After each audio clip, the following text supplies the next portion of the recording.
You're messing with the wrong generation. That's what young people in Nigeria said during the SARS protests in 2020. The demonstrations turned the global spotlight on police brutality in this country. Everything from extrajudicial killings and forced disappearances, illegal arrests, prolonged detentions, and illegal seizure of properties. They led to the government disbanding the controversial Special Anti-Robbery Squad, or SARS, and carrying out investigations into some of the atrocities its members committed. Well, now the National Human Rights Commission has made the second tranche of payments to the victims, some $700,000, saying the payment is a gesture of apology and an acknowledgement that their rights were indeed violated. Well, for more on this, I'm joined now by the Executive Secretary of Nigeria's National Human Rights Commission, Tony Ojukwu. Thank you very much for coming in. Thank you. So considerably large amounts of money paid out to victims of police brutality by your commission, the National Human Rights Commission. Tell us more about the compensation that's been paid out. I mean, it's been long in coming, hasn't it? Yeah, but it's better late than never. Absolutely. And yesterday, when this compensation, the second one, was being paid out, we were able to talk to some of the beneficiaries. And first of all, they were happy that this day has come when government can apologize for human rights violations. I mean, we are just trying to scale up the level of protection of human rights in the country. And this is a clear departure from the past, from the past we know. So we looked at the violations and we said, well, it is not possible to really pay the actual value of any violations because, I mean, you can't place value on human life, you can't place value on torture, you can't place value on enforced appearances and so on and so forth. But this is a token to show we want to depart from the past. We want to acknowledge, we want to be responsible, and also that people have to be accountable. So that's what we've just tried to do. I think that's an auspicious start. But tell us more about the victims who suffered these dreadful abuses at the hands of police, especially that dreaded police unit that's now been banned by the government, known as SARS, the Special Anti-Robbery Squad. Well, we saw this coming because, in fact, when I came into office earlier on, there were so many complaints about the operations of SARS. I visited the SARS office here in Abuja.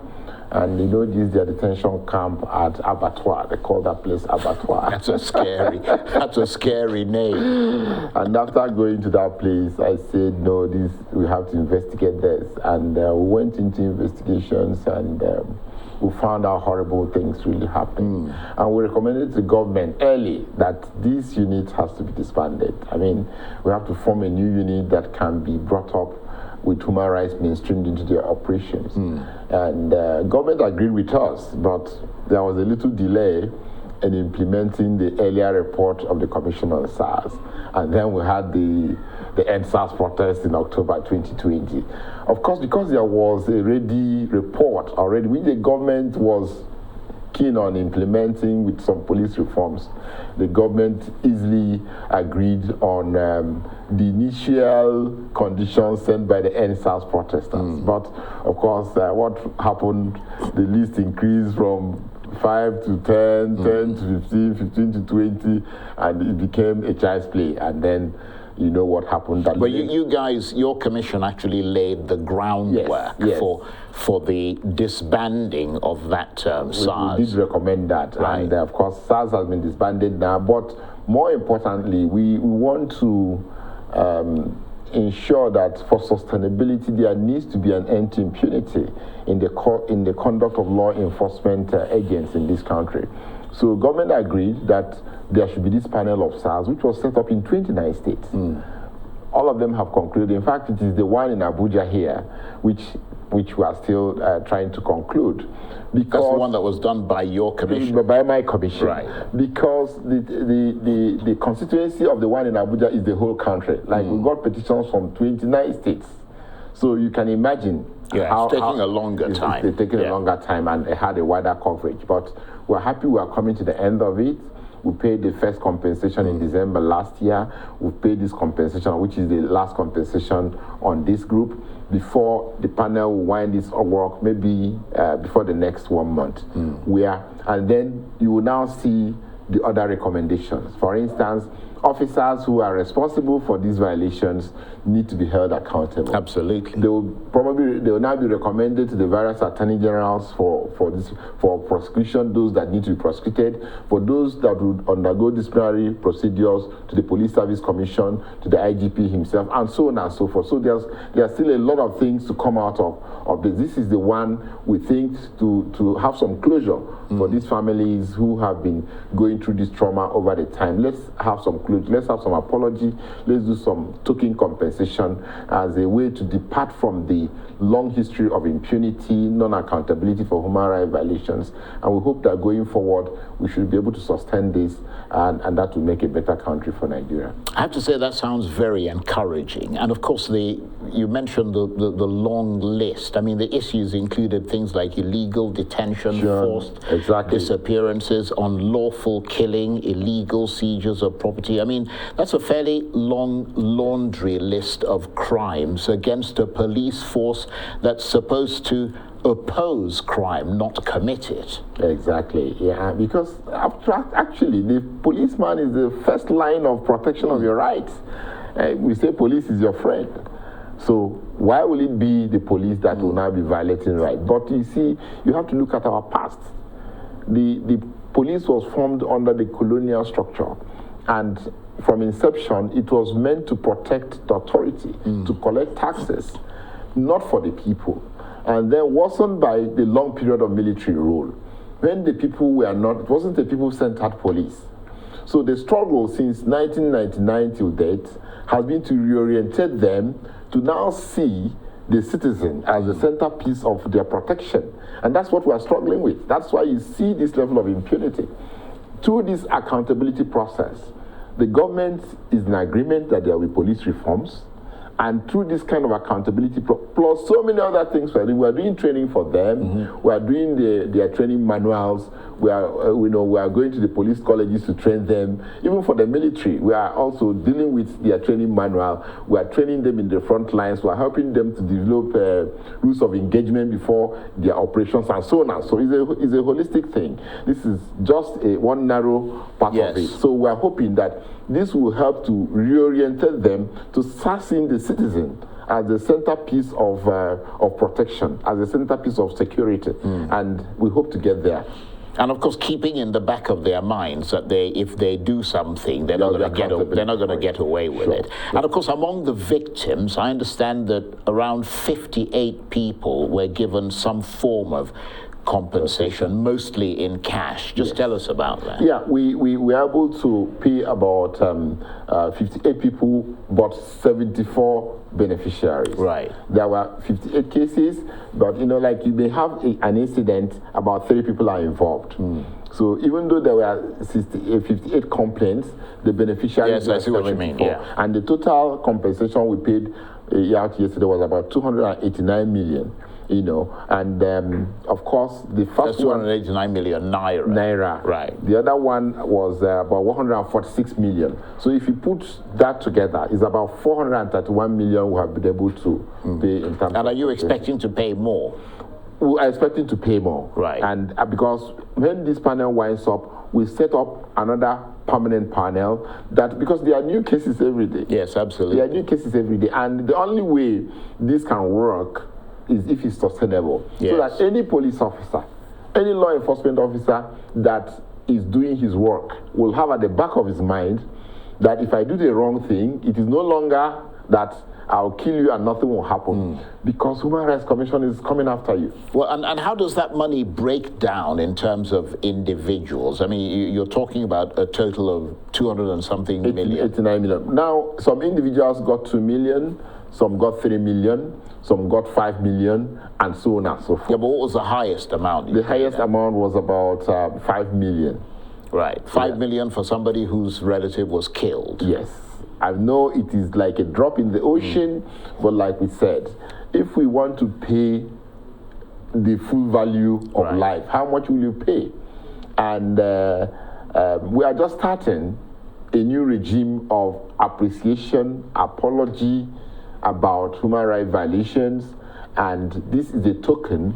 No, I agree with you that it's a commendable first step, but it's something that needs to be sustained. Surely. And you've been in touch with some of the families of the victims, including those whose relatives were killed. What have they been saying? Well, some were crying, but they also appreciated the fact that at least somebody has said sorry. And there is something, because you see, saying sorry is good, but the issue of empowerment in this country is a big challenge. So we felt that, for instance, the school fees of the children may not have been paid because the breadwinner had been killed. So if this widow sees something, maybe to rent a place to keep the children, maybe to pay their school fees, maybe to even put food on the table for some time, it will not solve all their problems. We think they will never forget it. And for you, of course, as the Executive Secretary of the Human Rights Commission, I mean, you must hear some horror stories, and it must be emotionally challenging for you. Honestly, this work is a work somebody has to do. And at times, you get to the office, the first file you see is about a young man who just graduated from school, and then he's hit by a stray bullet. Maybe the father is a palm wine tapper who has sold his land to put this boy in school. And it's traumatizing. It must be. In fact, we had to establish a trauma and counseling unit to be able to be dealing with staff, because at times after dealing with these files, staff can no longer eat food. They can't concentrate. It's difficult to cope. Exactly. So it's quite challenging. I mean, I heard of one chap who talked about, I mean, probably the less horrendous ones, but one fellow who talked about being arrested illegally, detained, and police forcing him to admit to being an armed robber. Yeah. He was he would be shot. Yeah. I mean, that's a horrendous story. I mean, he refused to do so, though, and was detained for a very long time. He said the police eventually, he sued the police. I suppose it's through people like you. I mean, he comes to you and then you give them support. Yeah. In fact, there was a young man who also was even paraded as an armed robber. And eventually it turned out that he was innocent. How are you going to go back to all those people to tell him that this man was innocent? But do you, that idea of parading people, I mean, that presumes that people are guilty. Before they are tried by before they're tried, because, and the presumption is that they are innocent. It's purely illegal. It's purely an illegal But is that something that comes under your sort of... Sure. We in fact... Because it's clearly a violation of the person's rights. Some people have taken the police to court for parading now. We have already told the police this is illegal. Yeah. And when people come to our office for this, we help them to sue for damages. Some of the claims are even claims of this kind of thing. But you see, police in an enthusiasm to show they are working hard. You don't need to do this. You don't need to violate the law to make a point. And so this kind of practice is discouraged and it should discontinue. And of course, some of those horror stories are just the tip of the iceberg. There are so many more victims, as you said, of the SARS police unit and indeed other police divisions who have not been compensated and who, I understand, are told that they don't have a case because their loved ones have simply disappeared and no one knows where they are. I mean, have relatives of those people been speaking up as well to you? Yeah, like there were quite a number of cases that maybe because no evidence or something, they were thrown out, they were struck out by the panel. There were also some cases that were withdrawn because they had no evidence to push on. Because if we are going to, some of the police officers who do these things are they do it very cleverly to make sure that they block any evidence you can use to take the matter forward. For instance, some of them will operate without their name tags. So it becomes difficult to identify the officer, or if they see you using telephone to record what they're doing, they take away the telephone from the telephone from you, and then they beat you up and all that. So some of the families, they know something has happened to them, but they have nothing to use to prove it. Okay. And it becomes very difficult to help out in such cases. Well, we commend you for the work that you're doing. I want to thank you very much indeed for coming in. Tony Ojukwu is the Executive Secretary of Nigeria's National Human Rights Commission. Thank you very much indeed.